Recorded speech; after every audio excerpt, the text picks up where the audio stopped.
Okay, so bago po tayo magbigay ng komento, sasabihin ko po sa iyo katets na tunnel is possible, no?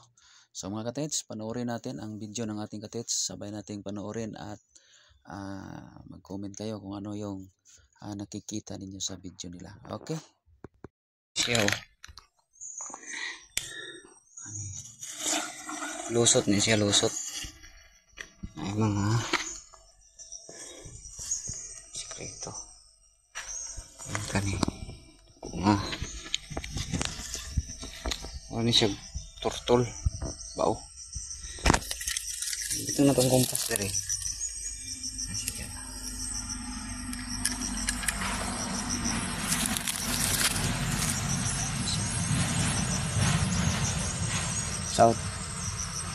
South ni siya. South.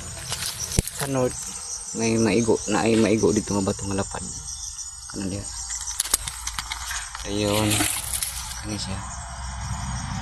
Lusot. Lusot. Dari yang lusot.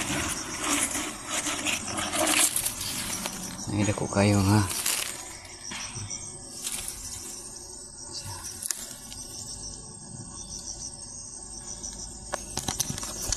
Tira tayo sa kumpas.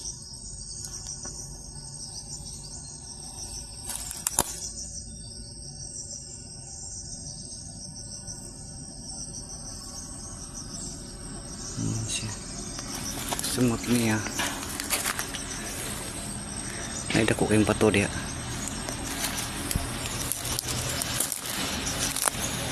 Kani sa una na ni story diri. Dako kayo ng bato. Ano?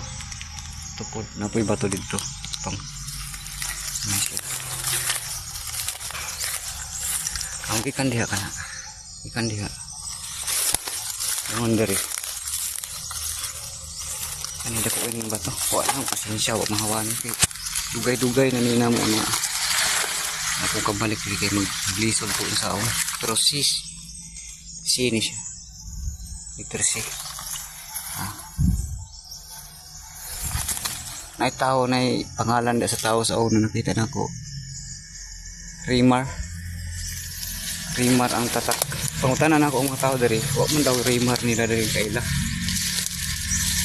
Pero kisa yung butang anak bato. Tingka na siya. Nang sa kuan para pader. Gamitan po natin siya kumpas.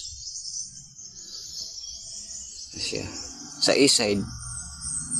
Sa east side mo ni pader. Pag abot po dari sa west side na siya nga ba to?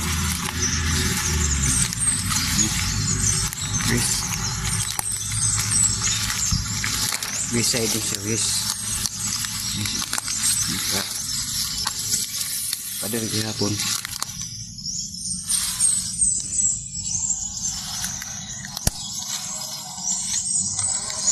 Tungtong ta diri. Muhatag ko ta diri og kumpas. Diri. Sa 45 degree. 45 degree. Naapod tayo maigo dihan akong bato. Diri. 45 degree. Okay, para hindi na masyadong haba itong video mo katid. So itong sabi mo mayroong pangalan na nakaukit doon sa medyo distansya lang ng konti nito. Ito mismo. Sa tingin ko dig site ito. Gamitan mo ito. Yan, yung tinuturo mo. Gamitan mo ng locator, no? Gold detector. So sa tingin ko yan po ay isa sa dig site. And then doon sa unang video, doon sa una itong start, yung mayroong lulusot yung butas at tinumpasan mo north-south alignment. Sabi mo sa north ay mayroong malapad na ba to? Pwede kang pumunta din doon, magditik ka. Pero sa tingin ko, hindi ka pa aabot or hindi ka pa makarating doon sa malapad na bato na sinasabi mo, posibleng may detection na. Kasi ang mga tinuturo mo dito mga katits ay yung harang halos, no? Hindi ka nalalagpas. Yun. And then, wag tayong kapag gagamit tayo ng kumpas mga katits, hanapin lang natin ang pinaka landmark, no? tulad ng kung saan ka nagumpisang nagkumpas, dun ka na lang. Tapos pagdating mo sa kabila, huwag ka nang kumpas ng kumpas kung saan ka dadalhin sa kumpas mo.